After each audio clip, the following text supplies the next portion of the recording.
વૈદિક શાસ્ત્ર અને શલ્ય ચિકિત્સા ક્ષેત્રે પ્રાચીન ભારતનું મહત્ત્વ સમજાવો. આ ઓગસ્ટ 2020માં પણ પૂછાઈ ગયો છે અને મે 2021માં પણ પૂછાઈ ગયો છે. આ એમપી પ્રશ્ન છે. ભારત વૈદિક શાસ્ત્રના પ્રણેતા મહર્ષિ ચરક, મહર્ષિ સુશ્રુતે અને વાઘભટ્ટે પોતાના સંશોધનથી વૈદિક શાસ્ત્રમાં અભૂતપૂર્વ સિદ્ધિઓ મેળવી હતી.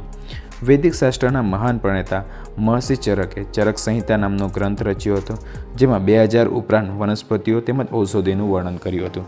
તેમજ મહાન વૈદિક શાસ્ત્રી મહર્ષિ સુશ્રુતે તેમના સુશ્રુત સંહિતા નામના ગ્રંથમાં શલ્ય ચિકિત્સા એટલે કે વાઢકાપ વિદ્યા, શસ્ત્રક્રિયા એટલે કે ઓપરેશન માટે ધારદાર સાધનોનો ઉલ્લેખ કર્યો હતો, જેમાં માથાના વાળને ઊભો ચીરીને 2 ભાગ કરી શકતા હતા, તેમજ મકોડા કે કીડી વડે ઓપરેશન પણ કરી શકતા હતા, એટલે ટાંકા લગાવી શકતા હતા. તેમજ પ્રાચીન ભારતના હિન્દુઓનું ઔષધશાસ્ત્ર એટલે કે ખનિજ તેમજ વનસ્પતિ અને પ્રાચીન ઔષધિઓનો વિપુલ ભંડાર છે. તેમાં દવા બનાવવાની ઝીણવટ વિધિઓ તેમજ દવાઓનું વર્ગીકરણ અને તેમના ઉપયોગ કરવા માટેના સૂચનો પણ આપવામાં આવ્યા છે.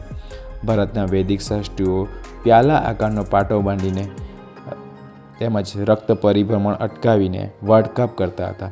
તેઓ પેડું અને મૂત્રાશયના ઓપરેશનો પણ કરતા હતા. તેમજ તેઓ સારણગાંઠ, મોતિયો, પથરી અને હરસ મસાને નાબૂદ કરતા હતા.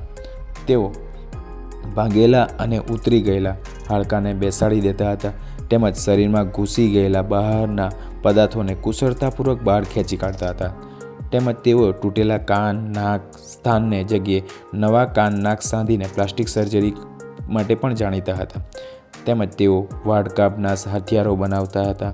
તેમજ મીણના પૂતળાના અથવા મૃત શરીરના વાઢકાપ દ્વારા તેઓ વિદ્યાર્થીઓને ઓપરેશન પ્રત્યક્ષ જ્ઞાન આપતા હતા. બરાબર, અત્યારના જમાના જેવું જ ને. પ્રસ્તુતિ વેળા જોખમી ઓપરેશન કરતાં પણ તેમાં અચકાતા નહીં હતા તેઓ. તેમજ તેઓ સ્ત્રીઓ અને બાળકોના રોગોના નિષ્ણાત હતા. તેમજ તેઓ રોગોના કારણો અને ચિહ્નોનું વર્ગીકરણ કરતા હતા. તેઓ રોગોનું નિદાન કરતા હતા અને રોગો મટાડ્યા પછી પાળવાની પરેજી પણ આપતા હતા. પ્રાચીન ભારતના વૈદિક શાસ્ત્રીઓએ પ્રાણીઓના રોગો માટે શાસ્ત્ર વિકસાવ્યું હતું. તેમને અશ્વના રોગો અને હસ્તીના રોગો પર ગ્રંથો પણ લખ્યા છે, જેમાં હસ્તી આયુર્વેદ અને શાલિનહોત્રનું અશ્વશાસ્ત્ર નામ ગ્રંથ ઘણા પ્રખ્યાત છે. વૈદિક શાસ્ત્રના મહાન લેખક વાઘભટ્ટે અષ્ટાંગ હૃદય જેવા અનેક ગ્રંથો લખી નિદાનની બાબતો નોંધપાત્ર ફાળો પણ આપ્યો હતો. પ્રશ્ન 3.